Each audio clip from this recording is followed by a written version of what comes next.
Hey everyone, I just have a few errands to run, so I thought I'd bring you along with me and let you see what a day in my life in Tamale, Ghana looks like. Let's go. Now I just need to grab a yellow and head into town. Oh, there's one. Town? Town? Okay, that was too easy.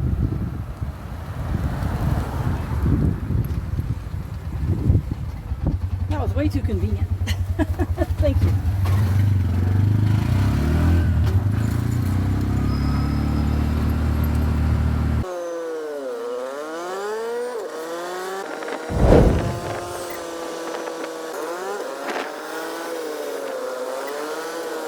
Can you let me off at the junction? Perfect.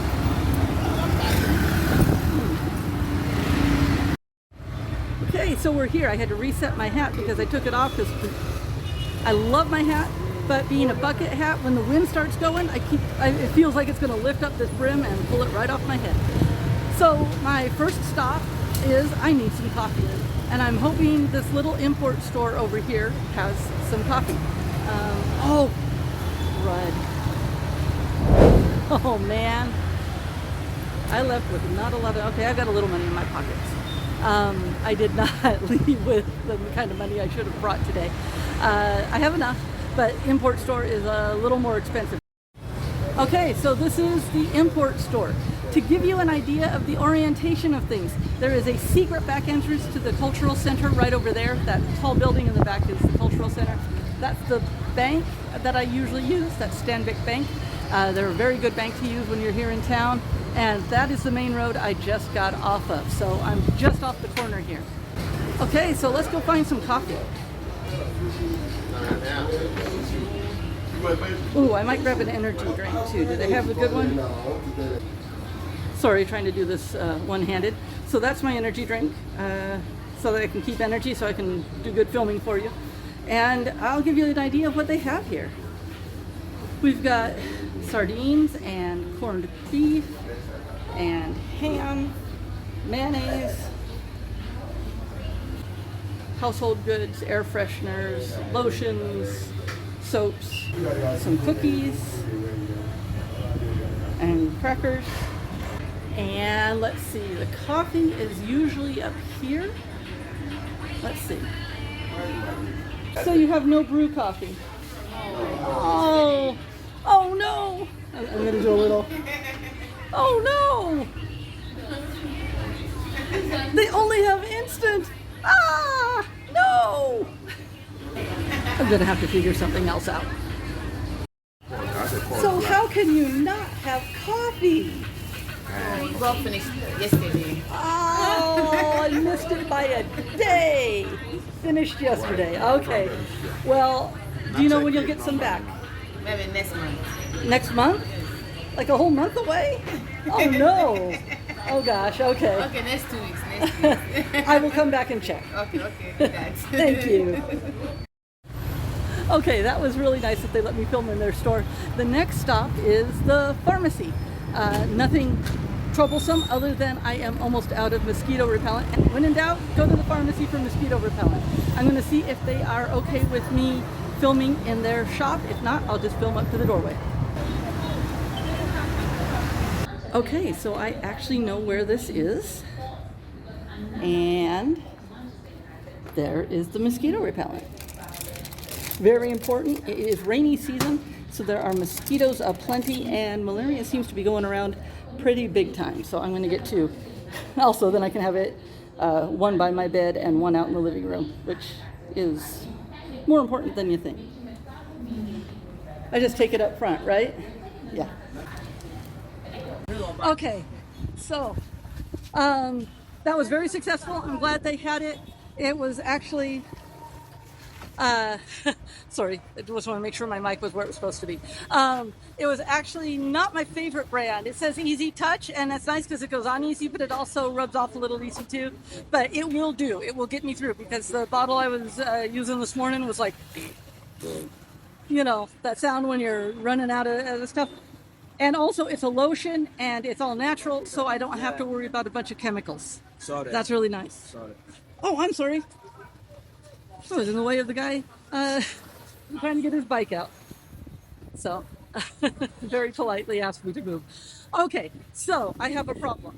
Is the place I go for coffee wasn't having coffee, but I also need sugar, and I have an alternate place that might have coffee. Not sure, but it's the other way. It's on the other side of town. And I'm afraid that if I can get coffee there, I might not be able to get sugar there. So I'm going to go on a quest for both, and I'm going to take you into a local supermarket, something that's not quite so import oriented. And again, it's if they let me film. And we'll see if I can find either coffee or sugar. If not, I will have to go into the main market across the street. Okay, no luck on either front. They didn't want me to film inside, but they didn't have coffee or sugar either. They had Fred. I am almost finished with the I'm almost finished with my jar, and then I'm going to bring the jar back in. Oh, I'll fill it for you. Yeah, but I still have some. I still have a little bit. Yeah, I have small. So soon. Okay. Soon.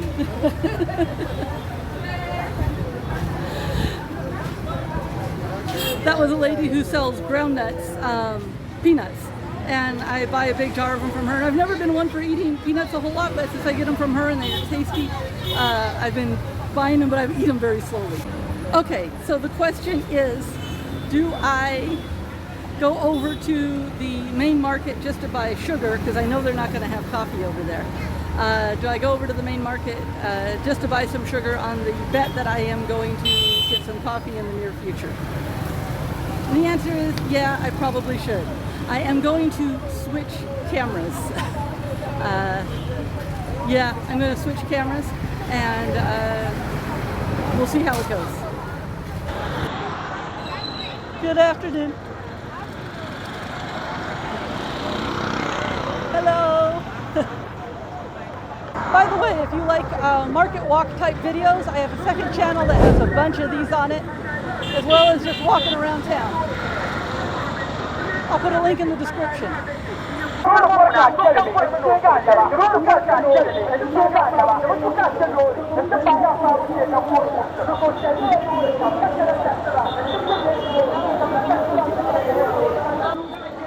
Not today. I have different plans for lunch to show you.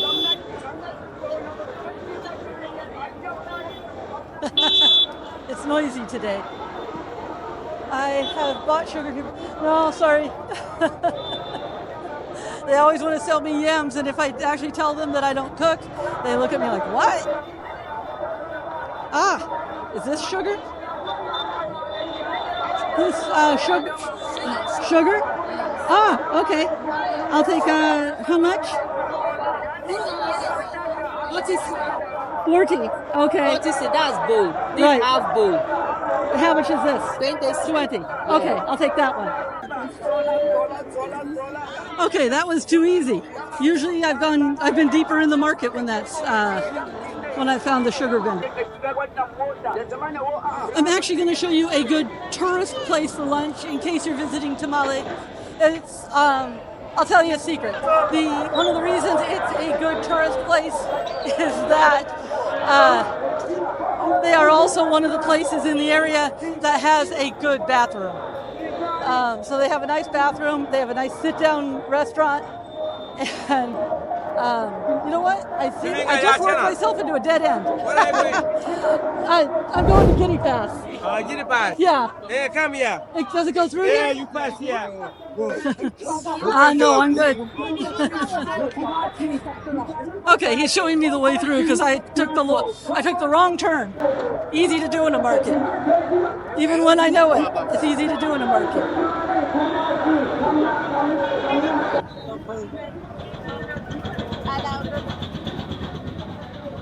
Okay, I know where I am now. Thank you very much. And that is Ghana for you. Very helpful. I'll get across when I can. Okay, see where it says Giddy Pass Pub? Or you might see Crest Restaurant. It's Giddy Pass Crest. When in doubt. So let me show you this little hideaway. This is the main road. Meow.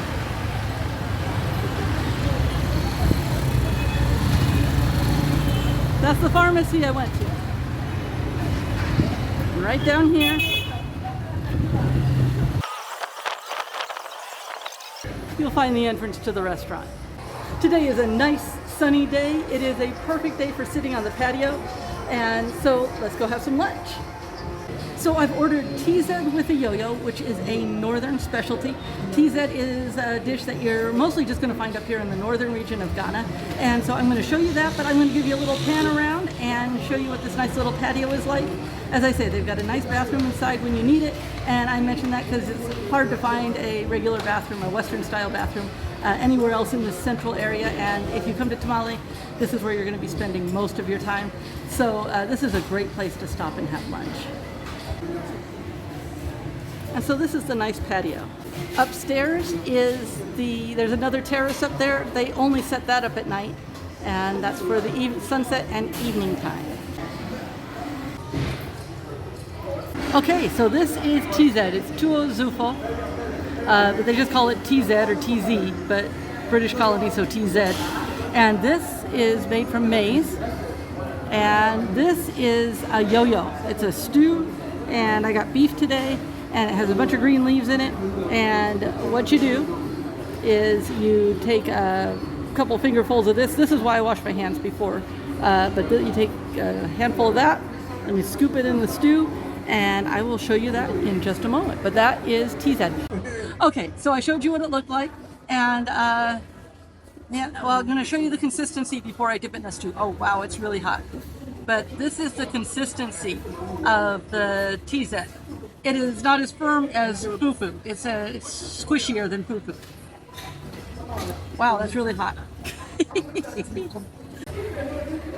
And so I've got a nice good bite. It looks like I've got some nice pepe in there along with the green stew. And just so you know, anywhere where you eat with your hands will always have a place for you to wash your hands, or they will bring a bowl with soap to your table. Okay, so this is a really nice little piece of beets. Simple as that. Oh, by the way, when you eat with your hands, do not be afraid to get messy. Just go ahead and get messy and dive in and enjoy it.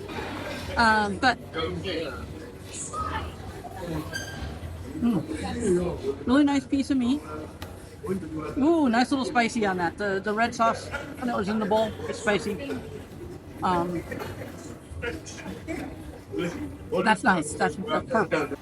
Okay, now that I have got a full tummy and I've washed my hands again, let's go upstairs and see what we can see. That is the market we visited. Okay, so this is kind of the main drag through Tamale, one of them. If you follow that street straight ahead of me and take it a little bit to the left, you end up over at the Central Mosque, which you can just see the tippy tops of the minarets from here. And then you come over here. You can't really see into it, but right over there is the Cultural Center. It's the National Cultural Center. And that is a really cool place to go, and I have an entire video on that. So if you want to see that, go check out the video on the Cultural Center. But you have the Cultural Center there, you have the market and the main street behind me. All the banks are on this street. This is the place to be. So the only thing left for me to do is, oh hey, guess what? I came out to get a cup of coffee from my favorite restaurant down the way after I got home, and I found coffee in the little market over here. So I'm gonna be getting my coffee today. Go with my sugar, make my coffee in the morning. Woohoo! At this point, I hope you've enjoyed our day, and I will say, see you next time. Ta-da! And while you can hire a tuk or two, I've got a little dove here. Hello! And I never turned on the camera. Seriously? I'm gonna see if I can solve this in any way, shape, or form.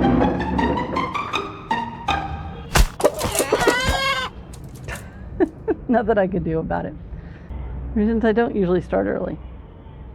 Rushing because of the damn roosters. Aquaba, everyone. Jeez!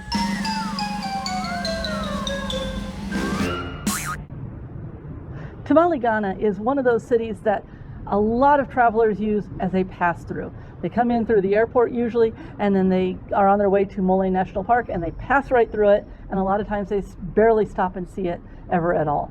Well, the truth is, there is a lot here to see. Even if you just leave a few hours or a half day or an extra day or two in this city, you won't be disappointed. There is plenty to do, and all it takes is a little planning. Everything I'm going to show you, I've gone and done with the help of my friend Abdullah, who is also a tour guide. I will definitely put Abdullah's contact information in the description. So it's time to start our list. These are the best things to do in Tamale, Ghana. Coming in at number 9 is visiting the shea butter factory. And it's not a factory per se, except in that it's all human run, and I should say all women run. Shea butter is a big industry here. It's used for everything from traditional medicine to cosmetics. And the women here, they go, they pick the nuts, they bring them back, they crush them, they dry them, and they pulverize them into a powder, and then they mix them back into a concentrate. And there's all these things they do, and they do a wonderful job. They were a little shy about being on camera, but they will be happy to give you a tour and show you how they work. It's one of those industries that really empowers women here, and it's a great insight into women-owned businesses. Next up is Red Clay. Red Clay is the studio, gallery, and artist retreat created by contemporary Ghanaian artist Ibrahim Mahama. He is especially famous for his installation works, like this piece with all of the antique shoeshine boxes, as well as his performance art. What's really cool here is Mahama really likes to use old materials, and they have meaning to him. And he recycles them in ways that are very interesting. So there's a lot of antiques around. He's even gone so far as to bring in old airplanes and old train cars, which he is transforming, restoring and transforming into classrooms for students to teach them art. And then what's really cool on that is, for the performance side of things, he's creating a theater. Well, the theater, they're going to use the seats from the airplane in the theater, so it all connects. When a lot of people think of Africa, all they think of are the traditional arts, and it's a really nice breath of fresh air to see the works of a contemporary Ghanaian artist. So the next item on the list is one thing with a bunch of sub-things, and that's visiting artisan workshops. I really enjoy meeting artists and in their workshops and finding out how they work, how they think, and what their thought processes are. This is where having a guide comes in handy, because pretty much most of them didn't speak much English. What's really cool here too is that a lot of people are just working out of their homes, and so you end up going out to their village, and so you get a glimpse of village life too, just as it is. Nothing is put on, nothing is shined up or spit polished just for your visit. You get to see the place the way it really is, and you get to meet the people where they really are. Here's a few of the artisan workshops you can visit. So we went to see Lobby the Potter. No fancy equipment, real simple, and I have to say, her family and her compound were very welcoming. It was really fun to see where she lived and worked. What's even cooler is she gets her clay from really nearby. When I asked, they said it was local, and I said, how local? And she's like, oh, it's just over there. So I'm betting she has the younger people go and dig up clay for her.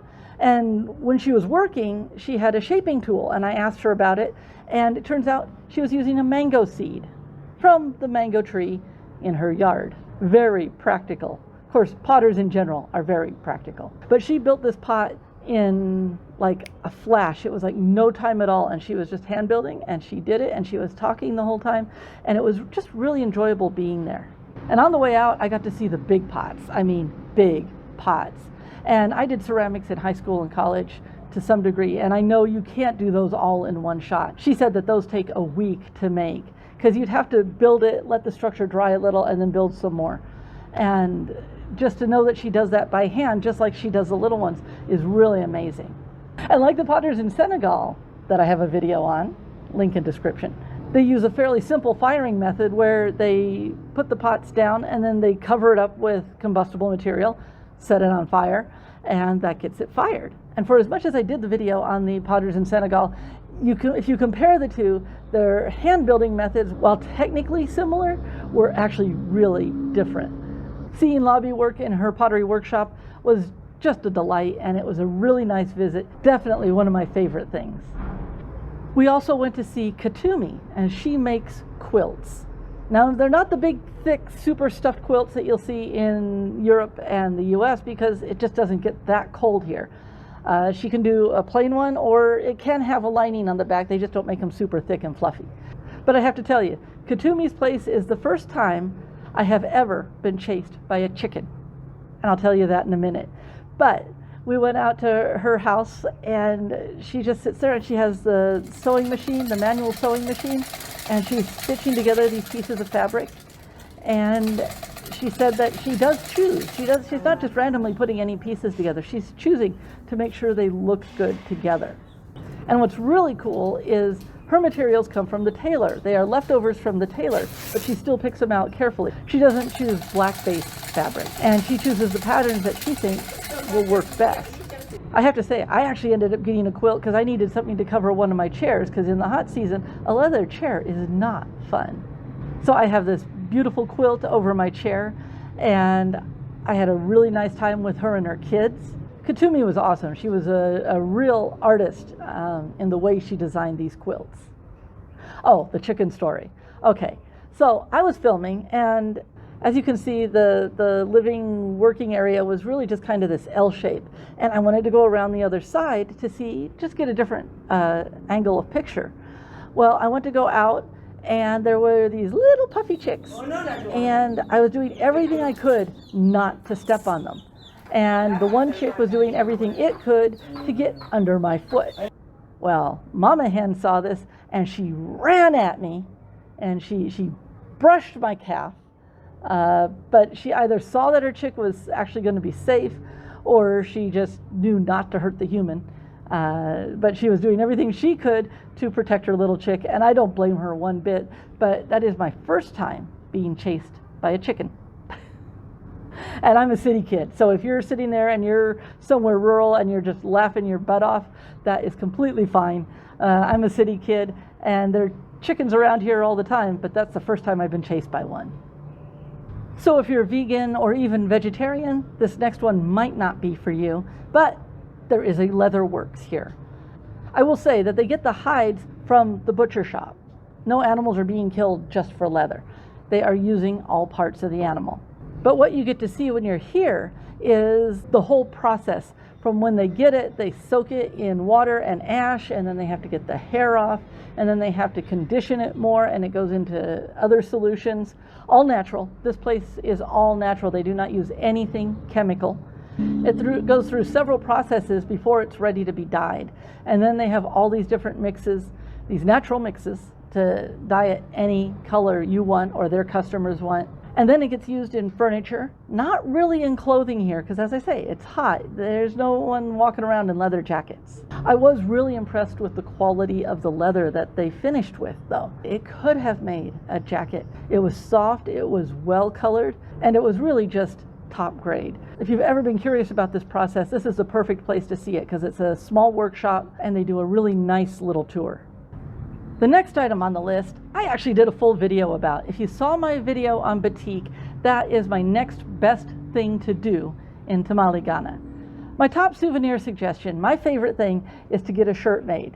Now, you've probably seen me wear my other colorful shirts, and I completely agree with that. Get a cool fabric that you like, go to a tailor and get either a shirt, a dress, a singlet, whatever you want to wear. Get a fabric you love and have something made. The tailors here are great. They don't cost a lot, and they can get things done pretty quickly. But making batik and having a shirt I made all my own is really cool. I mean, it's still the African thing, but it's also my thing, and I just really love having a shirt that I made. I'm going to highly recommend that you do the batik class. She has all these stamps to choose from. You could alternate, you could do all one pattern, you could put spritzel drip drops all over it. It's just fun. You can create anything you want. If you're not looking for a piece of clothing, you can use it for curtains or tablecloth or placemats, whatever you like. Batik fabric has a lot of uses. I just want to say it was a really fun experience, and I highly recommend it. One of the best things to do.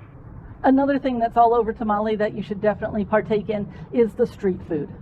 There's street food of all kinds. In the morning, there's a bunch of porridges and donuts, bafrot, and sweet ba for the donuts. But beyond breakfast, come lunchtime, there's meat skewers, egg skewers, pincasso, some things I don't know the name of, grilled sausage. There are snacks and food worth trying everywhere. And my suggestion is just try it. And if you don't like the first thing, try something else. And even if it's something you don't normally think you like, try it again, because they may make it differently here. And even if it looks weird, give it a try. The worst that happens is you don't like it. So definitely, while you're out and about and you see something you're feeling a little peckish, say, hey, let's try some street food. Almost needless to say, a lot of the street food is around the market area, and it's actually more on the outer edge than deep inside, because that's where they're going to get most traffic for people who want a quick snack. So if you're wondering the best place to get it, just head straight to the market and you'll definitely find something to try. Going to the Chief's Palace here in Tamale, Ghana is not like going to Windsor Castle. You don't get to just walk up and buy a ticket and get a tour. It doesn't work like that. There are special processes and procedures you must go through in order to be invited to visit the Chief's Palace. This is where Abdullah comes in wonderfully, because he is actually part of the royal family that has the Chief's Palace here in the center of Tamale. In addition to that, even if you want to go out to a Chief's Palace that's in one of the more village areas, because every area does have its own chief, he knows everybody there too. He can arrange it wherever you want to go, whether you want to keep it in the city or go rural for your Chief's Palace experience. The first step to visit the Chief's Palace is to go to the market, that wonderful central market that I'm going to talk about in a minute, and buy some kola nut. You buy a collection of kola nuts that you're going to give to the chief as an offering. What I found interesting is they accepted the offering and then gave me several back. Just so you know, kola nuts are attributed a great number of medicinal qualities, but the biggest thing is they are full of caffeine. And if you chew on them, it's like a cup of coffee. The truth is, though, they're kind of bitter and they're not going to be to everyone's taste, so you can try them if you want. But really just expect a caffeine type jolt from a kola nut. After you get the kola nuts, Abdullah will take you to the Chief's Palace, and then they talk to one person who talks to another person, and they arrange for you basically to be received. Now, the official chief was not there the day that I went, but I don't know if they were officially sub-chiefs. The people he left in charge welcomed me. So once you are received, they will do some pictures and they will show you around and they will tell you what different things are for. And then they do things like they show you the chief's stables and they show you where his wives live and where the extended family lives. And it's not a huge place, but it is an important place. It is definitely an interesting cultural experience, well worth your time. The next thing on our list is one of my favorite things to do here, and that is simply to ride in a yellow. This is a yellow, and this is a yellow, and this is a yellow, and this is a yellow. There are yellows, but not all yellows are yellow. It's not exclusive to Tamale, but there are so many yellows here that it is just easy. Grab a ride, go somewhere, have fun. These semi-open tricycles are cheap and easy to get around, easy to flag down. If you do a shared ride, you might meet someone and have a nice little conversation, or you might not. I had a really stinky ride the other day. This woman had this big thing of dried fish, and then on top of that was another bowl with dried fish on it. She was obviously selling them, but yeah, that was honestly the stinkiest yellow ride I'd ever been on. I'd never been on a stinky one before. And then sometimes you get into a conversation, and it's always good to just say good afternoon or good morning to whomever is in the vehicle when you get in or when they get in. And you don't have to do a shared ride. You can do a private ride. And if there's 2 or 3 of you, you're going to end up with a private ride. But it's all good. The combination of open but semi-covered and comfortable makes yellows a great ride around town. And they're pretty much how everyone gets around. If you don't have a vehicle and you need to go into or out of town, you just grab a yellow. They're all over the place.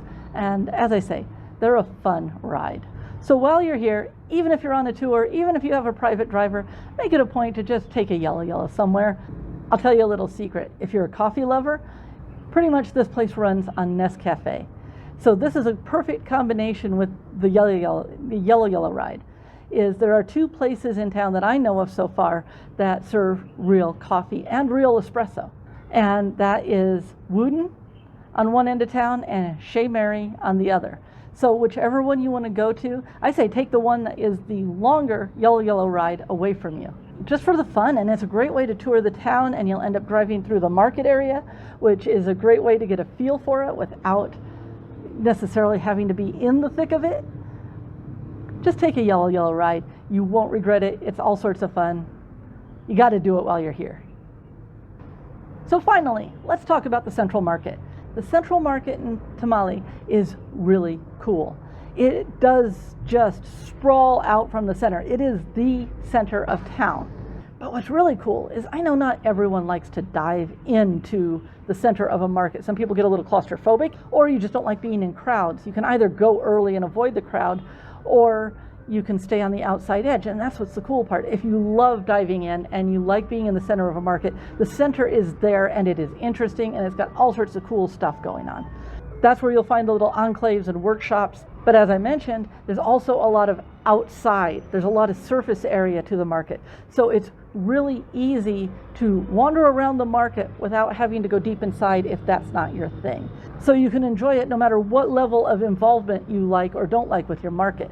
And if you do go in deep, and let's say you're getting maybe just tired, or you're just like, okay, I need to get out, I need to step away, you're never too far from a way out of the center. Because I know sometimes I get in the center of the market and I start looking here, looking there. Next thing you know, I am thirsty, I am hungry, I am tired, and I just want to get to where I'm going. But know that it'll be easy. You're not going to have to spend half an hour finding your way out of the market. I will mention that this is in an entirely local market. You are not going to find touristy stuff. You're not going to find tchotchkes and cheesy souvenirs and that sort of thing. The one thing that is really cool to find in this market, even as a tourist, is, as I said, I always recommend buying some fabric to have a garment made, whatever you want to wear. There are a number of fabric shops within the market that are just great to look through. I mean, they'll have dozens and dozens, if not hundreds, of fabrics to choose from. So that's one of the best tourist things in the market. The rest is to just see the place for the way it really is. That's one of the wonderful things about going into a market, is it tells you so much about the people there. Even if you just have a little bit of time, make some time to go check out the Central Market and see what they have to offer. The number one thing to do when you come to Tamale, Ghana, if you make no extra time for anything else, stop at the National Cultural Center. Trust me on this. I did a whole big video on it. I will link that in the description. But you definitely want to come to the Cultural Center. In some ways, it might look like just a bunch of souvenir shops, but it's not.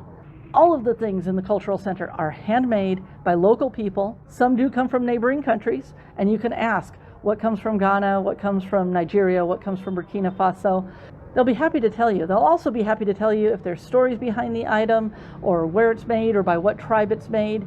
And it's really interesting to hear the stories and to start to learn a little bit about the place that they come from and the people that make it. So definitely stop in at the National Cultural Center, and don't treat it just like a tourist souvenir spot. Talk to the shopkeepers, ask them questions. They are very nice and friendly, and they will be happy to talk to you.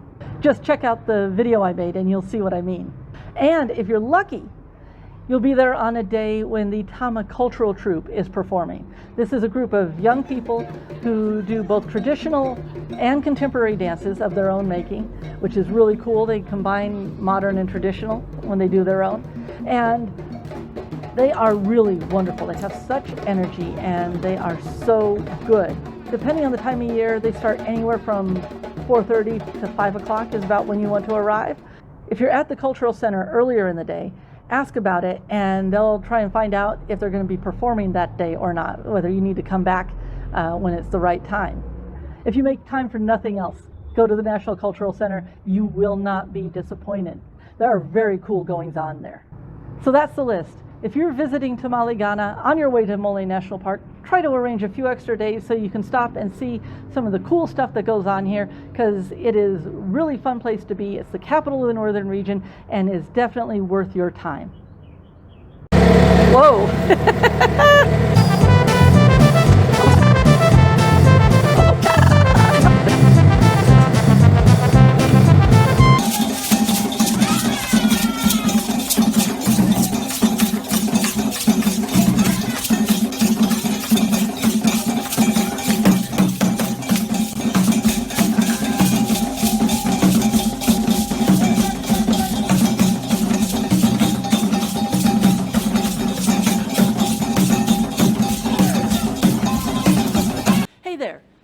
visiting Ghana, you might be interested in the Thatch app. And I bring it up because I have made some guides on there. And one of the guides is a free Accra city tour, and the other is a 10-day itinerary. Not so free, but very worthwhile because it covers Accra and Cape Coast. The coolest part is that all the information I put in this guide is not generic stuff. I'm writing it all myself. And it's like I'm giving advice to a friend on what to see in a location that I know really well. So if you're visiting Ghana, check it out. I'll put a link in the description. And by the way, there's plenty more guides to come. I am just getting started. Welcome everyone. Today I am going to take you to a part of Ghana that hardly anyone ever gets to, especially as tourists. We are going to go up to the far north, and we are going to Bolgatanga, and there we are going to see two different markets. They are very distinct markets and they are very cool. And then we are going to go to Paga, where I get to pet a crocodile. And I know I petted crocodiles in the Gambia, and you might have seen that video. Trust me, this was not a sleepy little crocodile. This one was fully awake. And that was an interesting experience. And then we took a little side trip to the Burkina Faso border, because it's right there. That's how far north we were, just to take a little look. And I might have gotten us into a little bit of trouble. So I'll tell you that story. And then we will be visiting the Witchcraft village in Gambaga. Okay, so if you have ever wanted to travel off the beaten path, this is the way to do it. So let me know in the comments, would you visit a witchcraft village? We're starting this 2-day journey in Bolgatanga, and it's often just called Bolga. And when I say we, I am talking about, I'm going with my good friend Abdullah, who is also a tour guide. Now, you could do this on public transit with a trotro and all that. You could do Bolga and Paga and do it in one day and get up and back if you start really early. However, going to Gambaga, the witchcraft village, would be almost impossible on public transit. And then when you got there, communication would be really challenging. So I definitely recommend having a guide for this trip. And with that in mind, I will put Abdullah's contact information in the description. He is awesome. Bolgatanga has two really dynamic markets. One is what you would consider a local market, just a standard local African market. But the thing is, it is actually kind of exciting. While I was there at one point, a bunch of sheep ran through the thing, and I turned the corner at one point, and there was a cow all of a sudden. And it's a very lively market. In fact, this one intersection was really noisy with people calling out their stuff and all that sort of thing. And it is a very vibrant market. The other market is the basket market. And the basket market was really awesome, but I'll admit we got there a little later not knowing that the basket market closes really, really early. I mean, I think we were there by 10. By 10 o'clock, it's starting to close up. So you definitely want to get there early. But we got the tail end of it, and there were just beautiful baskets everywhere. I mean, all the different shapes and sizes. And to be honest, I know some of them were for these big projects where they were exporting them, you know. So, but you can still buy baskets there. And I always say bargain well, which means bargain to get a fair price, but don't bargain so hard that you're being rude about it. And I'm saying that because a lot of work goes into making these baskets, a lot of work. And they are gorgeous. I mean, these baskets are beautiful. So the thing you need to know is that these markets don't happen every day. They both happen on the same day, but market day is every 3 days. So before you pack up and head off to Bolga, you definitely want to try and make sure that you're going on market day. So we got there fairly early, obviously not early enough for the full basket market, but we got there. And after the basket market, though, we had to go find a hotel. And Abdullah had a friend in the town, so he's the one that helped us find the right hotel, because the first place we went was pretty expensive. And so we found one that was much more affordable. And this time, I remembered to take pictures of the room. And so it's not a fancy room. It's fairly basic, but it's clean, and it has everything I need, and it was only $13 a night. Now that's my kind of travel. And that included breakfast. And then we went to a local place for lunch, and I ordered fufu with light soup. And yes, fufu with light soup is one of my favorite foods here in Ghana. In fact, it's one of the foods when I'm not in Ghana that I miss. After lunch, it was off to Paga to visit the chief's crocodile pond. It's about a 40-minute drive from Bolgatanga, so not too far. The story goes that there was a hunter and he was being chased by a lion, and he got trapped between the lion and the pond, and that there was a crocodile in the middle of the pond, and he made a deal with the crocodile that said, if you kill this lion for me, then none of my descendants will ever harm a crocodile. Okay, that is the mystical agreement that was put in place. And the story has become so embedded, it is believed that the souls of the people of Paga inhabit the crocodiles. In Paga, it's actually illegal to harm a crocodile or to eat crocodile meat. There are more than 200 crocodiles in this pond. And the guide told me that at night, the crocodiles go wandering out into town. And he said they absolutely do not attack people. And of course, the people don't harm them either. They know the deal. In fact, the crocodiles don't even harm the goats that wander around the pond. I did find it rather interesting, shall we say, that there was no safety lecture with how to handle this crocodile that I was about to pet. And when we were in the Gambia, we got all sorts of safety warnings, and they kept an eye on us and everything. And here it was just kind of like, come on, let's see the crocodile. So because I had petted crocodiles in the Gambia, I did know to avoid their heads. They have an automatic snap response if you get too close, and so you definitely avoid their heads. But the way this place worked is they had a little meal for the crocodile, and the crocodiles know that. Now, there's 200 crocodiles in the pond, but the only one closest to me was actually a blind one. And she came up, and other than offering this extra free meal, no one can coerce a crocodile. You can't sit there and make them come up and play with the tourists. So it's a fair trade. They know they're going to get a snack if they play with the tourists nice. And to see the crocodile coming up out of the water and being that close to it, it was powerful. I mean, it wasn't that the croc was huge or super strong or scary, but it was intimidating. It was more intimidating than I thought it would be. So when she was fully up on shore, I went over and I held her tail. And some people will sort of squat down and sit over the back of the crocodile. I didn't do that because chances of me falling over face forward would have been way too much. So I just held her tail long enough to get a few pictures and a little video. Then she got her treat, and I thanked her, and we went on our way.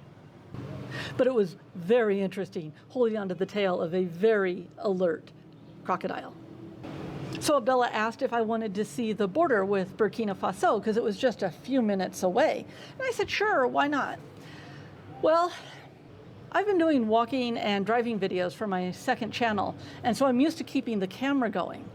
And I just forgot that you don't film government installations, okay? And we weren't going to be there for long. We were just going up, looking, and going to leave again. But they basically saw me filming, and they stopped us before we got turned around, and they're like, okay, you got to come inside. And oh man, that's not what you want to hear at a border crossing. Okay, so we went inside, and now I got a little bit of a pass because I was the foreigner and I didn't know any better, although technically I did, but they didn't know that, so let me be the stupid tourist at that point. Sometimes it's okay to just let yourself be the fool that doesn't know what's going on, because sometimes it fits the narrative better, shall we say. But the other guys weren't from the area, so they got a little bit of a pass too, but we still got a hefty lecture. And the truth is, they don't actually mind people taking pictures. They just want you to come in and ask for permission first. Okay, so they didn't have a problem. They didn't have a problem if I put the footage on the YouTube channel. It's just they wanted us to ask first. So that was how I got us into trouble at the border, and we got out of it. And then I apologized to Abdullah for getting us into trouble. I did not mean to do that. So Then we get back to Bolgatanga, and now it's time to go to the market, the regular street local market, and the one that I told you was so busy and bustling. So I will tell you, I did do a video of the entire market walk, and that is on the second channel, and I will put a link in the description if you want to see the whole thing. But these are some highlights from that market walk. They have everything there. You can find just about anything, except touristy stuff. Now, sometimes I get strange looks when I go to a local market, depending on how small the place is. Bolgatanga seemed to have a little different feel. They weren't totally surprised to see me there. They get their share of foreigners. But I still was a little bit of an attraction because, they assume I have plenty of money. And so it's like, you get a lot of calls to buy from people. And that's okay. I expect that when I go to a market. And it was all very friendly, very safe. And it was just a good time. I love a local market. In the end, I ended up buying a big mango and a bunch of shrimp chips because I really like them and I don't see them too often. Oh, and I almost forgot. We went to the cultural center in Bolgatanga. Now, the layout looks a lot like Tamale's cultural center. The thing is, in Bolga, they have a lot more emphasis on leatherwork and basketry, as you might imagine. And they still have the fabric and the beads and all the other awesome stuff too. But leatherwork and basketry are their real specialties. I just wanted to tell you this because if you're in Bolgatanga, it's another great place to go. I will say, though, it was a hot, sweaty day walking around that market. And we got back to the hotel and the power was off, which means the fans weren't working, of course. And so, but a quick shower and a relax on the bed and all was good. And I'm not going to mention anything about dinner that night because it turned out to be nothing special. So let's jump to the next day where we go to the Witchcraft village. So we left Bolgatanga and headed for Gambaga. And it turned out to be much further off of the main road than we thought it would be. Not only that, there was no through road. It wasn't like we could continue past Gambaga when we were done and connect back up with the main road we were hoping to get to. We had to backtrack all the way back out and then head back home down to Tamale. The Witchcraft village is called that simply because it is a village of people, not all of Gambaga, but the village within Gambaga, is a bunch of people that have been accused of witchcraft. And they're not just from Ghana. Some are from Ghana, some are from Burkina Faso, some are from Nigeria and Togo. They're from all over the region. And they have been accused of witchcraft, and they come here to this village in Gambaga because it's the only place where they can be safe. So first off, we meet the chief. And sometimes when you meet a chief, you have the sense of, yes, they're welcoming you and they're very much in charge. And they do have the right to say, no, we don't want to see you. Not that they ever do. But, if they want to tell you to go away, they can tell you to go away. That was not the attitude here. The chief here was very welcoming and grateful for the visit. And, of course, a donation was required, shall we say. And that's fine, but he was saying how that donation is going to go to help everyone in the village. And I certainly don't mind giving a donation or an entrance fee to a village to people who can use the help. We walked around with the guide for a while, and then we reached the women's area, and I got to meet the woman in charge of the women's area, and she was very nice and welcoming, and we had a nice little chat, and I gave them a donation as well because I wanted to make sure the women got taken care of. It didn't feel right not to give them a donation too. The main source of income for the town is selling firewood, but it really doesn't make them that much money. That sort of begs the question, if these people were witches and had witchcrafty powers, then how are they able to be treated this way? If someone really had powers, wouldn't they do something against the people who were trying to hurt them or chase them out? Or at the very least, wouldn't they improve their living conditions, shall we say? So when these people say that they aren't really witches, I tend to believe them. All in all, I had a really interesting time with some very kind people in the Witchcraft village of Gambaga. I highly recommend it as a side trip that you make time for. After that, it was back home to Tamale, and I was so tired after the whirlwind that this trip was that I slept most of the way home. If you come up to Tamale to go to Mole National Park, schedule in an extra day and make the time to see more of northern Ghana because it is fun and interesting and very cool. So thanks for joining me, and I'll see you next time.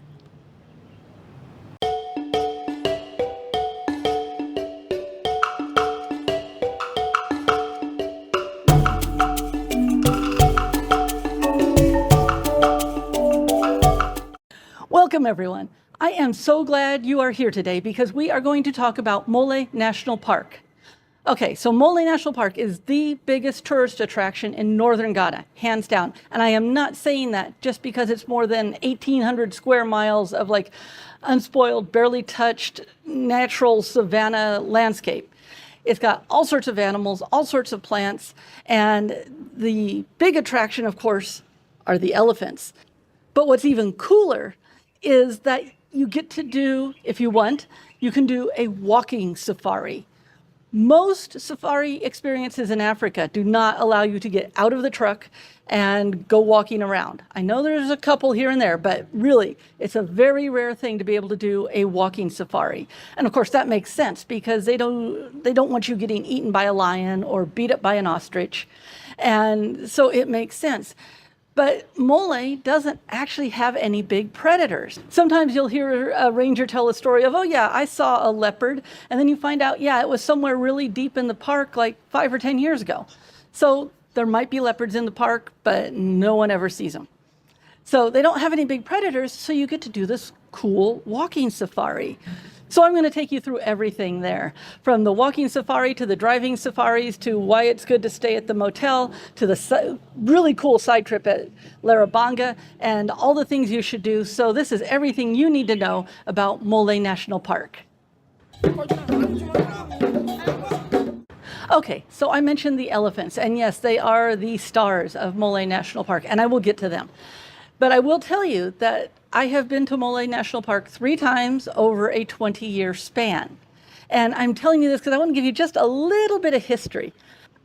My first time going to Mole National Park was in 2003. The town was pretty small when I was here the first time. And I mention that because the only bus to get to Mole was a public bus. And I didn't entirely understand what that meant. And it meant that I got a seat. I got a little ticket with a little number on it, and so that was my seat. And all it was an old school bus where they were squishing 3 people into a seat. But then what I didn't understand about it being a public bus was that also meant they were going to cram people into the aisles. And then all the way up to Mole, which at the time was a dirt road, a really bumpy dirt road, but we would stop every 20 minutes and then they'd let people off at that village. But not only did they let people off, but then they had to unpack the stuff and give them their stuff, and then everyone got back on, and it was this long, tortuous bus ride to get out to Mole. I finally get out there, it's after dark, and the only people left on the bus are people that work there. And it turned out that I was actually the only guest there at the time. When I first went, you actually had to be sort of a rugged traveler just to get to Mole National Park. Now, it's not like that anymore. Don't worry, it is all paved road. When I went by private car, it was actually just a little bit over 2 hours. And there was like one little quarter-mile stretch of road that was being worked on. Other than that, the road was beautiful and perfect, and it's all in good shape. So when you go now, it is a whole lot easier. Let me tell you a little bit about Mole Motel. There are 2 places to stay that are within the park. And the easiest and cheapest one is Mole Motel. Now, for what I usually like to pay for a hotel, it's actually kind of expensive. The prices on the rooms range at the current exchange rate from about $38 to $75. And the $75 are the chalets that actually overlook the watering hole. You literally have a little balcony and you're overlooking the watering hole. You're not hanging over the edge or anything, but you're overlooking the watering hole where the animals gather. There is, however, a lookout area that you can watch, a viewpoint that you can do the same thing from if you don't spring for the chalet.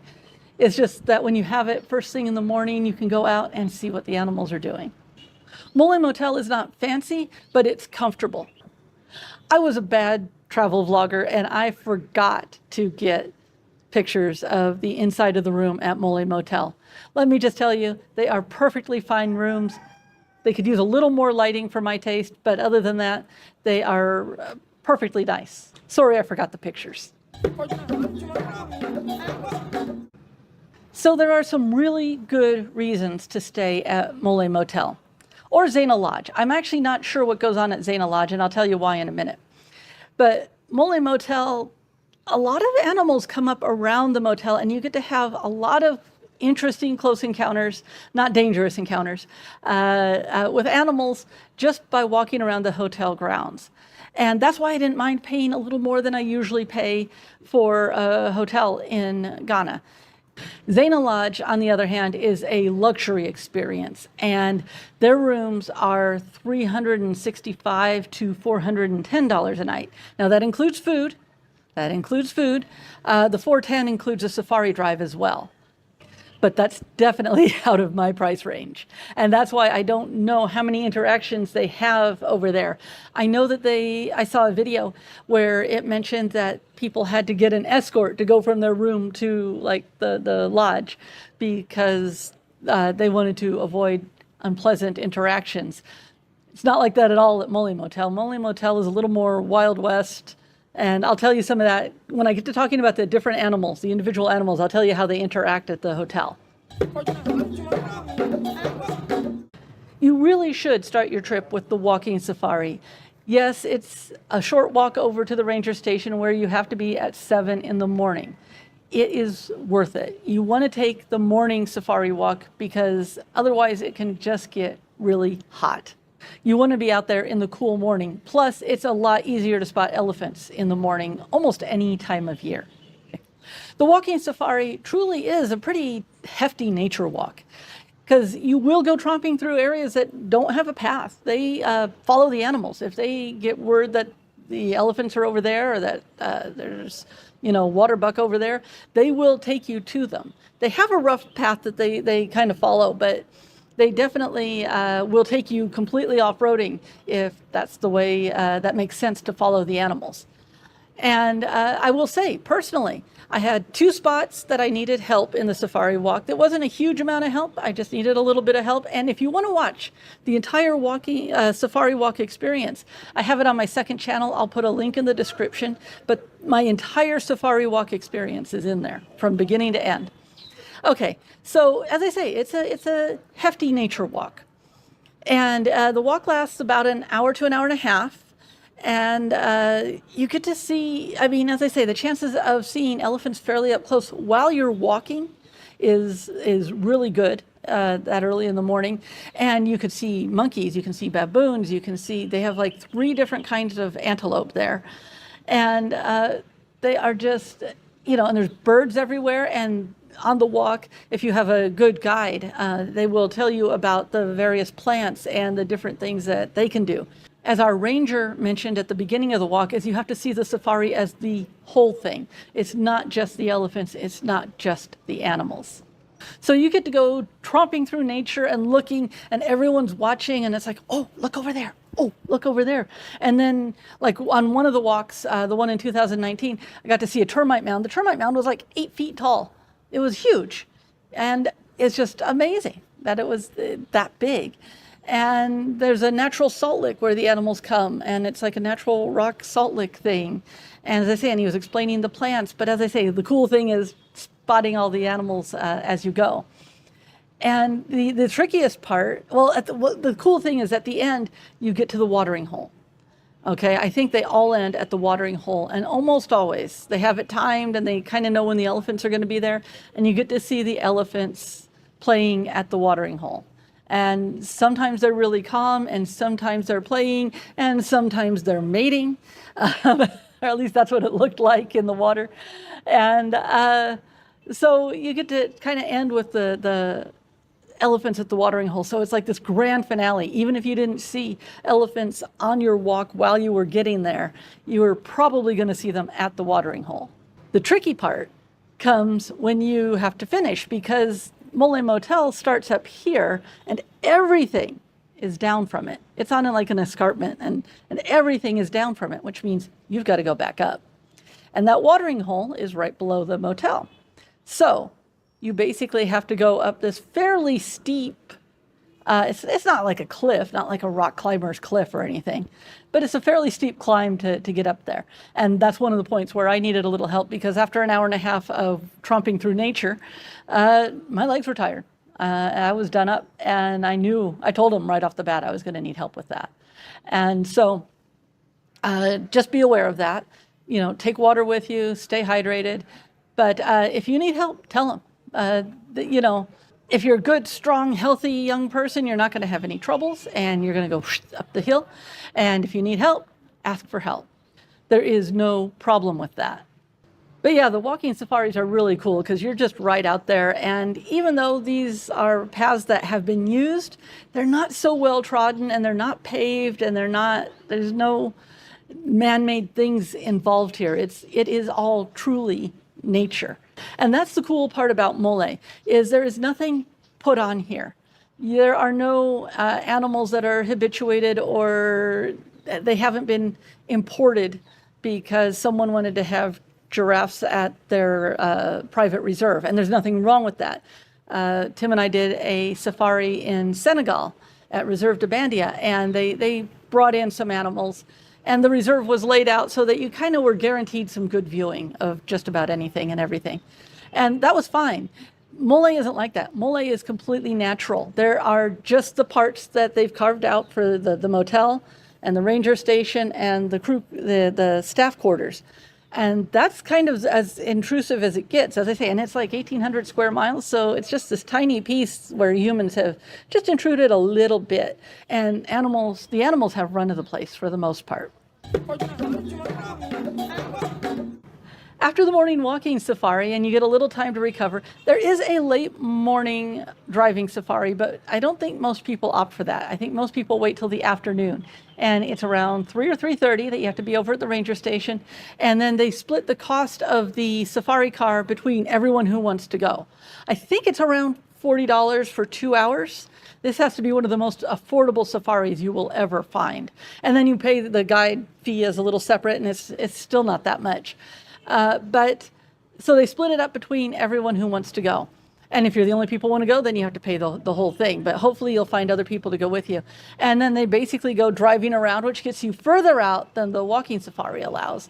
And you don't get out of the car when you're doing the driving safari, not because it's any more dangerous. It's just there's no purpose in it. The way the road is and the distance the animals are from the road, you're not going to see anything any better by getting out of the car, to be really honest with you. But the driving safari is cool because you get to go further out, and you'll see whole herds of antelope.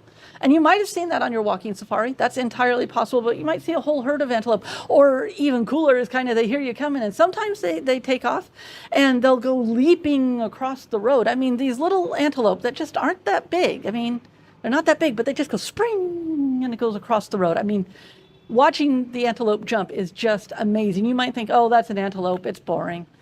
No, you watch them in motion, and they are amazing. The cob and the bushback are the most common that you'll see on any of the safaris. The bushback has white markings on it. But then when you go on the driving safari, you might see the waterbuck, and they're like a little bit bigger and a little bolder. And they're just really cool. Not to mention you can see baboons, you can see the green monkeys. There's actually some red monkeys. When I was there in 2003, they had just introduced a red monkey and her babies, and the baboon troop had actually accepted them and taken them in. They were like refugees from a bad situation kind of thing. And now I understand, we didn't see them this time. I understand that the red monkey population there is now, I think, a couple dozen or more. But it's nice to hear that the red monkeys are succeeding. And the fact that the baboon troop took them in, actually, that was really cool. I got to tell you this. My first time in 2003, I was walking with the guide, and we ended up walking right along with the baboon troop. Okay. And, you know, if you've seen The Omen, that's a little scary. But no, we were walking right along with the baboon troop, and they just allowed us in. Of course, then in 2019, the guide, the ranger, referred to the baboons as criminals, and he was very right about that. And I have a story about that one too. One of the nice things about Mole Motel is it has a nice outdoor area where they have a pool if you do want to swim, but even beyond that is this wonderful, gorgeous scenery that just looks out over the park. And it is absolutely gorgeous. But where it starts to get really interesting is when the various animals start showing up. So warthogs. I can almost guarantee you are going to see warthogs on your safaris.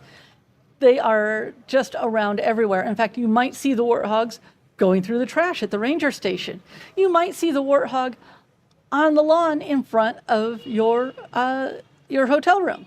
And I say that because that's when this little interaction happened. I saw the warthog from inside the room, and I went out to try and get some footage of it. Oh, no, come here. I'm happy to say hi. I'm not going to chase you away.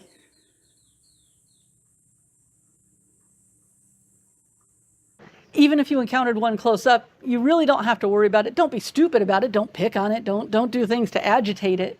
But the warthogs, because they interact up near the things, they get chased off a little. You know, hey, go away, stop knocking over trash cans. And but you don't have to worry about encountering a warthog. And actually, they're really cool up close. And then you have the baboons. The baboons are cool in that they're entertaining. And they too will go through the trash cans at the ranger station or anywhere they can. But they will also come right up into the hotel area and do things like this.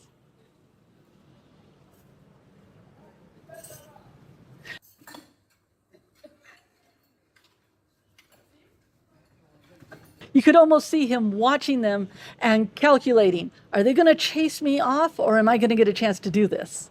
And the other thing that they always forget to tell you, or they neglect to tell you, when you check in, they should be telling everyone this, is you need to lock your doors, even if you are inside the room, because the baboons will come around and test the doorknobs. I mean, I am not kidding. They will test the door locks. And if it's unlocked, they will let themselves in and start looking for snacks. That actually happened to us. When I was out on the walking safari, this is in 2019, when I was out on the walking safari, Tim stayed asleep in the room because there was no way he could do the walking safari. He was mostly blind and there was no way he could do it. So he's sleeping, and because I had the key, I hadn't locked the door. And so a baboon came in. It was a female baboon. She came in and we had snacks, of course. You know, you always have snacks when you travel, right? And she found some cookies. She pulled the snack bag down. And then she had a pack of cookies, and she had opened them like she had sliced it with her claw, her nail. And she must have just been sitting there eating them. And at some point, someone figured out that she was in there, and they came in and chased her out. Tim woke up groggily, and he thought like someone from the cleaning crew was there and that they had their dog with them. But as I say, he was mostly blind and just waking up, and so that's what he thought of the baboon. And then I came back from the walking safari, and I'm like, what's this mess? You know, and I'm thinking that he spilled stuff and didn't pick it up or something like that. And then he told me the story of the baboon that came in and stole our cookies. And the thing is, as I said, we found the pack that she had opened, and she had opened it really neatly. And I think she was just sitting there wishing she had some tea, you know. So the baboons will break into your room. And you might think it's cute, but it's actually, I wouldn't want to have that happen if possible. The female was probably easy to chase out in that. But if you got like an adolescent male, they might get a little aggressive. And because they do have, you know, sharp, I don't know if they're nails or claws or whatever, and they do have teeth. They do have significant teeth. I wouldn't want to have to chase a baboon away if I didn't have to. Let's put it that way. So definitely, if you go to Mole Motel, lock your doors, even if you're in the room. And you will hear, sometimes you'll hear someone at the door and you'll say, who's there? Who's there? And no one will answer. It's the baboons checking. And at least in our room, you could actually see them. If you went into the bathroom, you could see who was at the door. And we definitely saw a few times that there were baboons at the door trying to get in. So that's why the ranger that we had in 2019 called the baboons criminals. Okay, so now for the elephants. I've already shown you the elephants that you might see on your walk, and the one, you see them at the watering hole. But this is another thing where being at the motel has its surprises. I was sitting relaxing after breakfast, and someone said, "Oh, there's an elephant near the motel." And there was off the breakfast area, there was a bank of rooms, like 4 or 5 rooms over that way. And so I went over to see, and sure enough, there was an elephant coming up out of the brush. And so I was looking, and they were over in the distance a ways, but I went over to where those rooms were because there was a sturdy railing, and I figured if I'm behind the railing, I'm safe, and it was still at least 30 meters to the elephant. But then 2 more elephants came up, okay? And they all just sat there eating, and I was filming, and they didn't mind one bit. In fact, one of the rooms behind me, the air conditioner turned on, and I'm like, oh, someone's in there. And they don't even know they have elephants in their backyard. So I knocked on the door, because that's actually the back door for their rooms. And I knocked on the door and said, hey, you got elephants back here. And they're like, what's going on? And I was like, you got elephants. And they came out and did elephant selfies and all that thing. And yeah, and I followed them around to the other side just to see, and then they moseyed on. But see, that's the thing. The animals know this is their space. They know they're protected. They know that no human is going to hurt them. So they act completely naturally. They do what they want to do. The Mole elephants have a very good reputation for not being really aggressive. It doesn't mean some can't get a little cantankerous now and then. In fact, the ones you see up by the motel are always the males. The females are off in another area, and they avoid people. And also, you'll never see the real babies. You'll sometimes see like smaller elephants that I'm sure are like adolescents, but you'll never see the small babies because they're with the mothers, and the mothers pretty much only allow the guys to come around when it's time to mate. Oh, and I should tell you, there are options for camping. If you want to camp, they have a campsite, and you can actually stay overnight in a place where they have an observation deck for hippos. I don't know if you really get to see the hippos or if it's more about hearing them, but they're more active at night, and you get to experience hippos. If you want to go sleep in a tree in the jungle, you can arrange that. But you will need some camping gear for that one, so be aware of that. If you want to do some drive deeper in the park and go further, you can. You just have to be willing to pay for it, and you need to arrange it with the rangers. So besides the things I've told you about here, which are the most common ones, what pretty much everyone does, there are even more options for going deeper and seeing more of the park and more animals if you want to take them. By the way, I do have a full blog post write-up on our 2019 Mole visit on the website, which I'll put a link in the description if you want to take a look at that.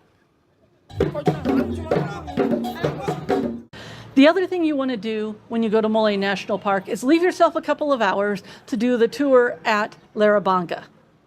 Larabanga is the town that is sort of the main town on the main road before you go off to get to the Mole National Park entrance. Larabanga's 2 sites are the Mud and Stick Mosque and the Mystic Stone. It doesn't matter which order you see them in, but their stories do tie together, so you want to see them both. The mosque is actually built in a Sudanese style, and so you don't see a whole bunch of them in this area, okay? So it is a unique construction in the first place, and no, unless you are Muslim, you are not going to be allowed inside. So you take all your pictures from the outside. But the guides here will enlighten you as to the whole story of the mosque, how it was founded, how the guy who found it had this vision, and he threw a spear, and it landed in the spot where the mosque was supposed to be, and there's a whole legend behind it. And then you go over to the Mystic Stone. My memories of the Mystic Stone are kind of cool because when I first went there was no wall around it. Okay, it was just the stone, and it was on this pillar. Even the pillar they've kind of reinforced now just for safety, and they've built a thing around it. But the Mystic Stone is, if I'm not mistaken, it's where the guy threw the spear from. I have to review my notes, but it's where the guy threw the spear from. And it has this whole legend of, I think it was the British came through and they wanted to put a road in, and they moved the stone out of the way, and the next day it was back. And they moved it further away, and the next day it came back. And it basically scared the crap out of everybody. And so they built the road in a whole nother place. Okay, that's the outline of the story, but the storytellers definitely tell it much better. And so you get this great legend of these two places. And one of the really fun things when you travel in Africa is almost everything has a story, and there's almost always people that are just storytellers waiting to tell you the story. And yes, you should tip them. And yes, there's a small fee for going in to see the things. A few dollars here and a few dollars there. It's well worth it to get the story told to you and to be able to just go see these really cool sites. So at most it takes 1 to 2 hours in Larabanga. And it is definitely a side trip you should do if you're at Mole National Park, because it's right there and it's really cool and you are not going to find it anywhere else. So from awesome trekking safaris to criminal baboons and cool elephants and legendary mud and stick mosques and mystic stones, this is the kind of experience you can expect when you visit Mole National Park. I hope you've enjoyed the video, and I really hope you enjoy it when you get there and go for yourself, because I hope you do, and I will see you next time. The Fire Festival takes place in the northern region, and I've always gone in Tamale. And it is a really fun festival. It usually takes place in late July. You shouldn't feel shy about joining this one, but depending on where you join, you may have to ask the chief or the sub-chief for permission to join. And they will, of course, let you do so, but you might have to go through a little ceremony to ask proper permission. And don't worry about all the fire floating around. It is not nearly as dangerous as some might think. Some people do wet their clothes down, I will tell you that. And I will say, don't wear your absolute favorite clothes. But I have never had anything but an awesome time at the Fire Festival. Maraba means welcome. Today we're exploring the National Cultural Center in Tamale, Ghana. It's a very cool place. Let's check it out.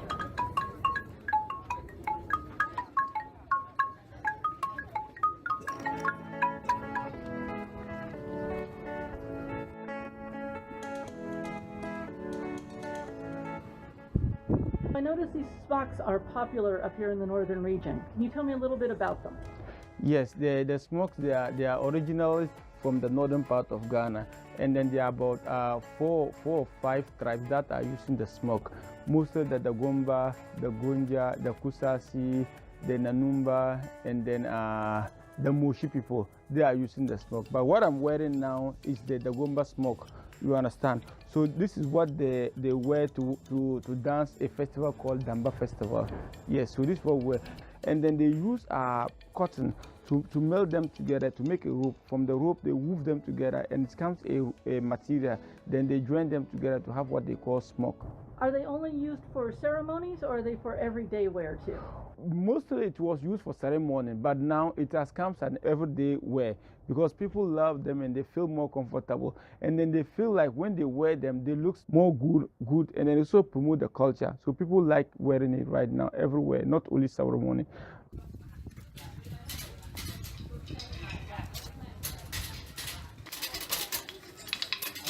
Are you making fabric for smocks? Wow, it's nice.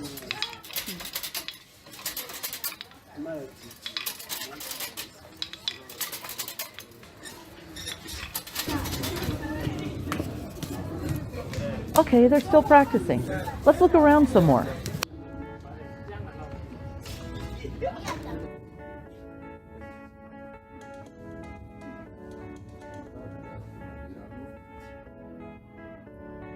Is everything here from Ghana or any of it from neighboring countries? Yes, some of the things are from the neighboring countries like Burkina Faso. Ah, Yes, we have things like Burkina Faso, things like Nigeria, but most of the things are from Ghana. this hat you're holding, Yes, where's that from? this is from Burkina Faso. That's from Burkina Faso. Yes, Is there a particular tribe or group that it's from? from the Mosi, the tribe called Mosi. So now I've got to try it on. Okay, see, that's what it looks like on you. That looks good. This is called summer hat, good for the sun. Yes. To give it nice shade. Oh, I think it looks better on you. You look better than you too. I don't know. You look cool. I look cool? Yeah, you look cool. I don't know. The crowd, my audience is going to have to tell me. Do I look cool? Leave a note, leave a mention in the comments. Do I look cool? Should I buy this hat? Hi. What's your name? Nice to meet you. I'll get that great smile in the video. Hello, young ladies. Hello, how are you? Fine, you are welcome. Enter.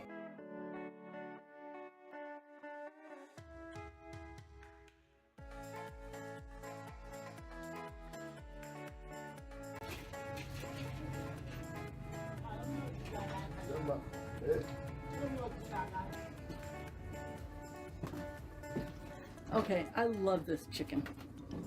I don't know that I'd buy it right now, at least. I love this chicken. This chicken is awesome.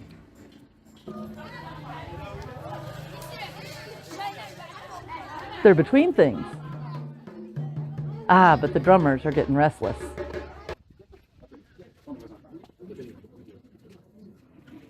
So you've got a whole nother kind of hat there for me to try on. Let me show people around a little bit. Sure.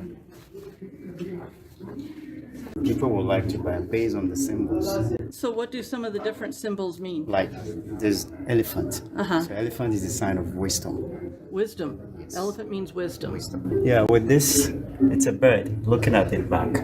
So it's basically saying never forgotten your roots, your background, wherever you're coming from. Never forgotten it. So even though you're far from your family, or you have them in your heart, and you always go back to them. That's really wonderful.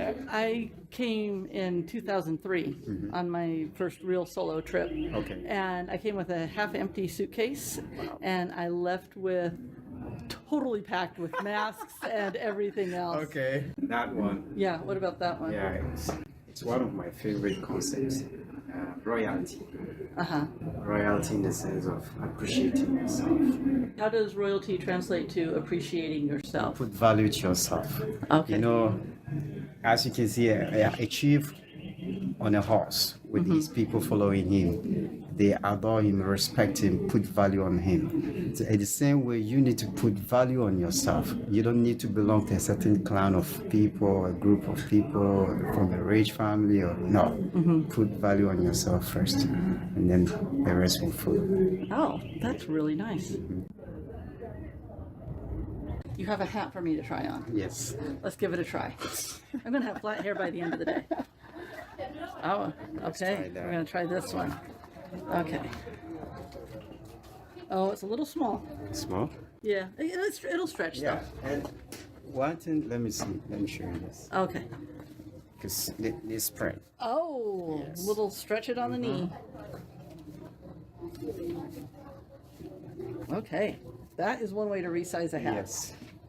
I kind of like this one. Yeah, it is. It looks. Okay, we've got another hat to vote on. Huh? Yeah, but I think personally, this is okay when you. You think this is a good style for me? Yeah. We'll see. How about one of the baseball cap style? Man, I've got a fat head. I have not worn a baseball cap since I was in Little League. I'm ready to give signals, you know. So, I don't know. What do you think on that one? Let me try the mudcloth style one. That one fits. That won't fit. Still feels a little like a railroad conductor, but at least it fits. That, or I am on the Pittsburgh Pirates. I like that. I like that pretty good. That's much better. Okay. So I'm going to have to take votes from my viewers on all the hats. That's the plan, is I'm going to take votes. We're going to see.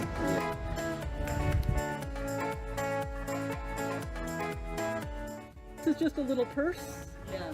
Oh, that is cool. A coconut purse. Oh, those are cool. Oh, you got some painted ones too. Okay. I like those, just because if you just want to carry a little something. Yeah. Those are great.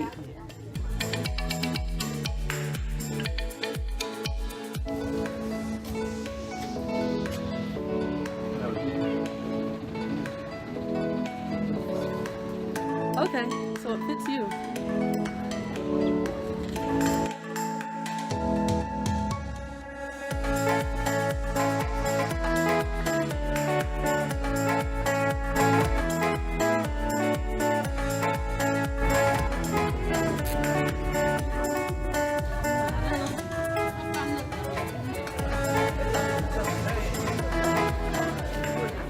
Hello to all the channel. Subscribe to the channel. Subscribe to Connect and Policeman. Connect and Policeman.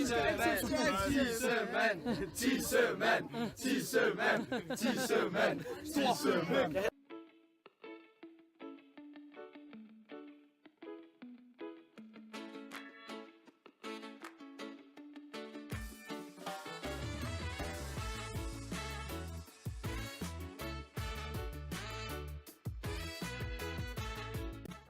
Amaraba means welcome. Dagbani, that's Dagbani. Amaraba means welcome. Right. In the south, I know it's Aquaba. Aquaba, But exactly. Amaraba up Amaraba here. in Dagbani. Yes. Okay. These are calabashes. Do you know what calabashes are? It's a gourd. It's a god. Exactly. Yeah. Is there this figure? Yeah.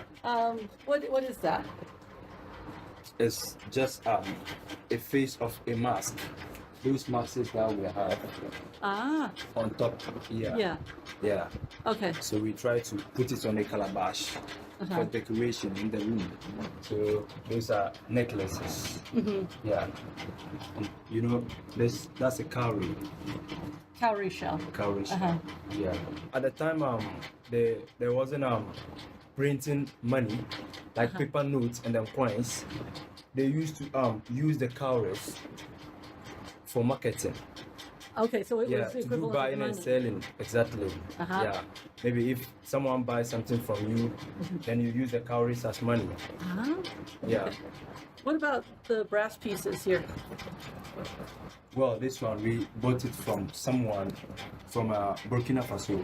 From Burkina Faso. Yes. Okay. Yes. So I don't know much about this. Actually, that sort of makes sense because it reminds me of something I saw in Burkina Faso many years ago when it was safer to go there.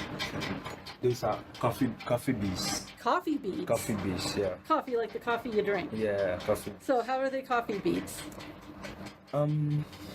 That's just the name. Oh, it's just the name. Yeah. it's So just I can't dip this in a pot of boiling water and get myself a cup of coffee. No. Ah, too bad. So like I think the northern ladies they used to put it as like a waist piece. Okay, Yeah. that's They used to, interesting. put it as on their waist. I'd be lucky if that fit around my leg.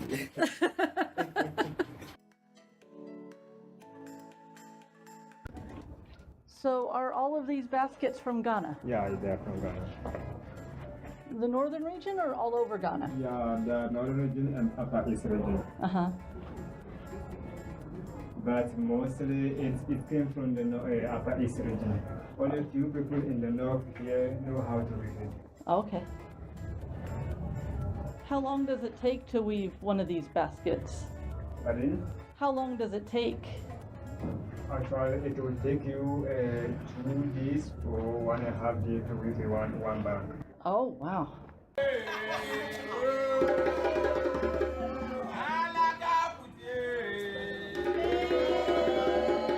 That's a warm-up song. I think we have time for one more shop.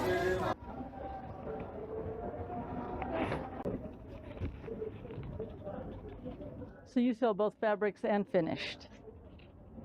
You sell fabric and finished product? Yeah. I should get a batik shirt. You can come for the Batik class.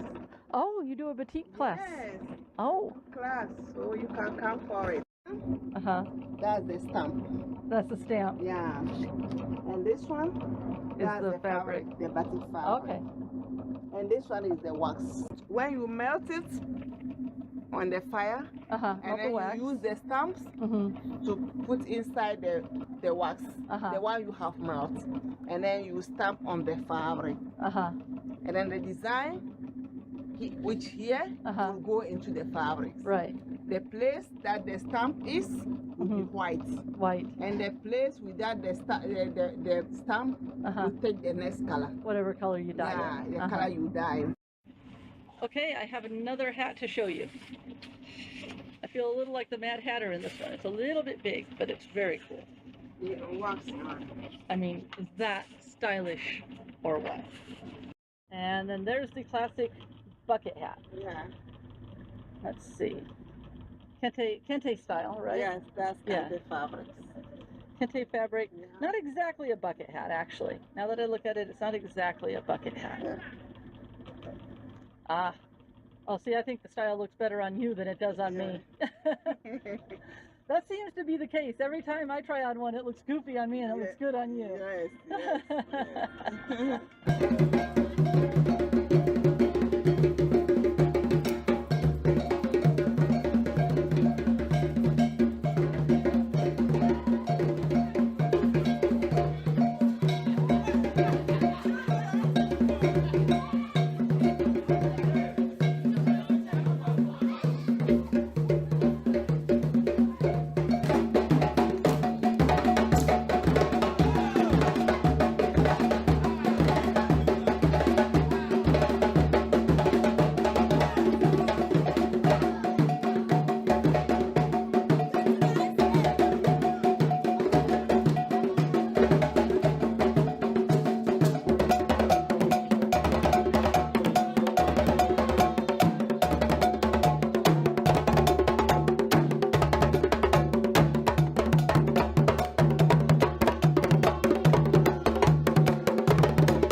Don't forget to vote for your favorite hat in the comments. I'm going to let the drummers take us out.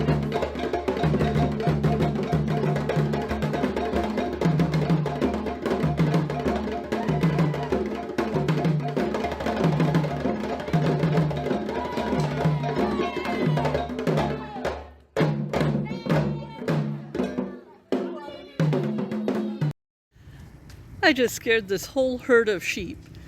They were coming around the corner and I was going out my back door and I startled them because the way my foot slapped down on the ground and they weren't expecting me there and they just took off running. Obviously they're not like terrified or anything, but I definitely startled the crap out of them.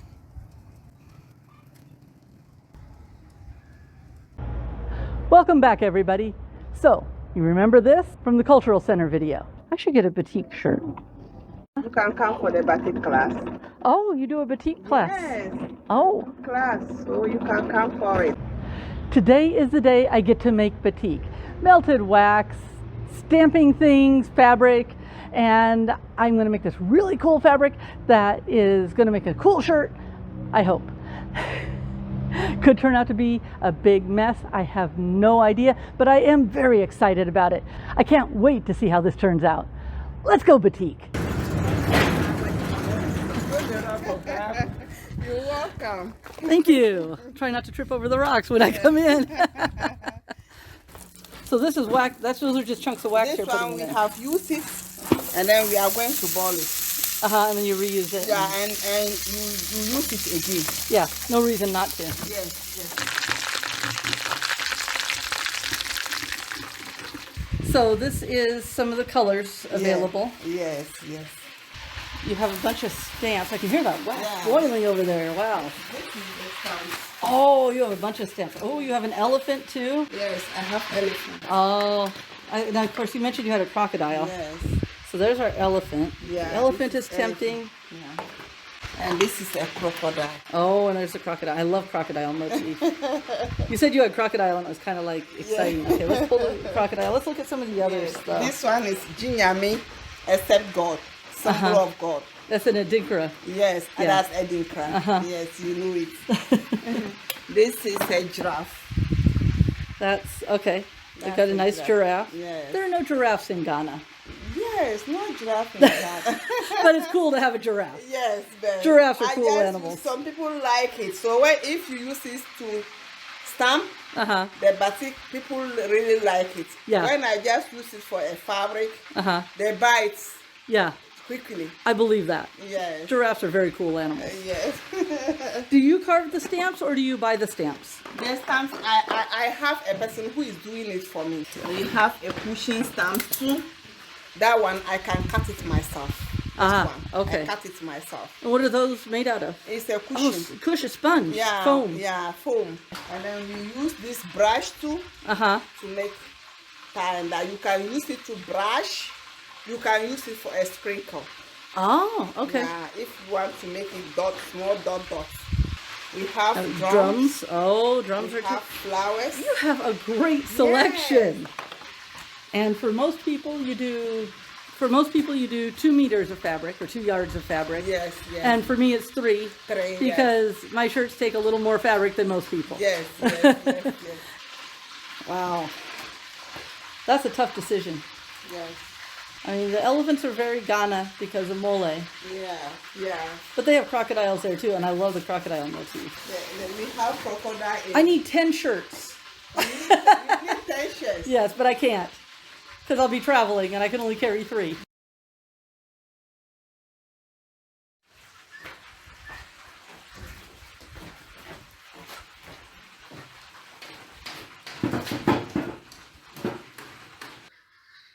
So you dunk the whole stamp, and then you make sure that the surface has it. it touches the listing. You shake one, two. Couple shakes. Yeah.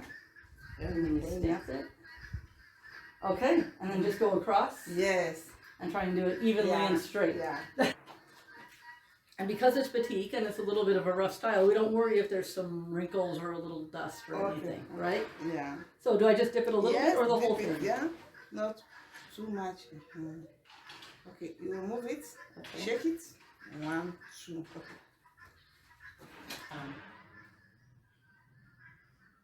Press. Yeah. Remove. Okay. Yeah. I'm going to do this. Yes. You are a creeper.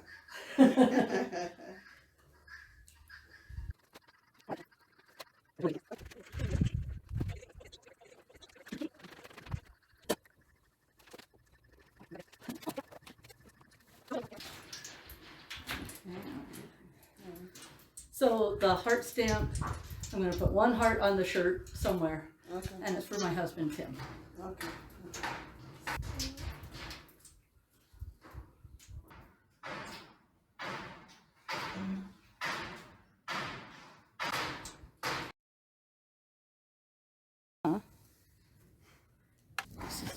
You have to take the caustic before the hydros. Okay. So caustic. Yeah. So this is the hydros. That one gives the brightness of the color. Uh-huh. Yes. And the caustic let the fabric, the dye remain on the fabric. So you're rinsing the fabric first, Yes. or getting it wet first. Yes.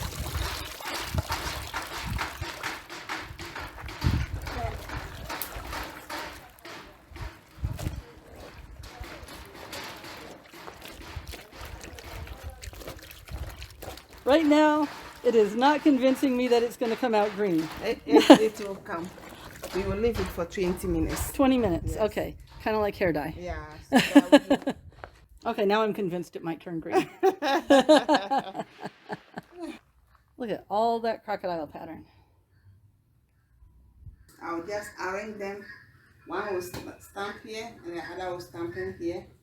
Then they will be stamping more. Wow, so you can handle up to like 10 people. Yes. So it's you make the pattern, then you make the dye, Yes. and add the dye. Then you get we go straight from the dye into there. No, No. you have to dry it We dry it Yes. for a few minutes, for a few minutes. and then we put it all in the hot. colors will come, The color comes out, come out. and then we put then it in the hot water, put it in hot and that helps water. set the dye too. Yes. Gets rid of the wax and sets the dye. And then the dirty colors will remain on the hot water. Uh-huh. Yeah. So when you wash it, the color doesn't fade. Uh-huh. Yeah. Right. Because you already dip it inside a hot water, yeah. To remove all the dirtiness colors. Okay. Yes. And then you wash it Then you wash it and then dry it. For as much as I chose the army green for my crocodiles, Sakina was just telling me that she has all the colors. Purple, orange, red, green, blue, Pink. pink, black, brown. So any color that suits you, you can do. Yes. Yes. And so when you're coming here, come with an idea maybe of what will suit your wardrobe the best. You know, what will match with what you have when you get it home. Even if you don't have a plan, come and make some cool fabric and then figure it out later. I will say it has a little bit of a funky smell, but I know that'll go out of it. Oh, you just lay it out like that. Yes. That's why we just leave some of the small grass. Put it on. Oh, you actually leave the grass there. Yes. You don't let the goats and sheep get to that, right? First, when the color just come, Uh-huh. then we pick it, and then when remove Then the we wax. get the wax out. Yes. Yeah, I think I did okay You on have that. done a good job. Your crocodile is just on point. Not bad for a first time. They are just swimming. Yeah, I really like that color. That's going to be my safari shirt. I mean, I can take that to Mole. Yes. Yes. Yeah. So now the hot bath. Yes.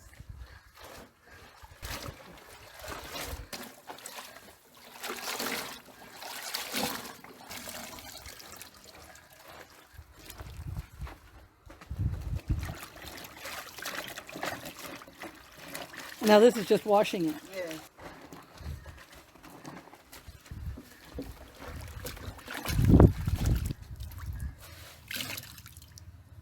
I can tell your hands are very strong.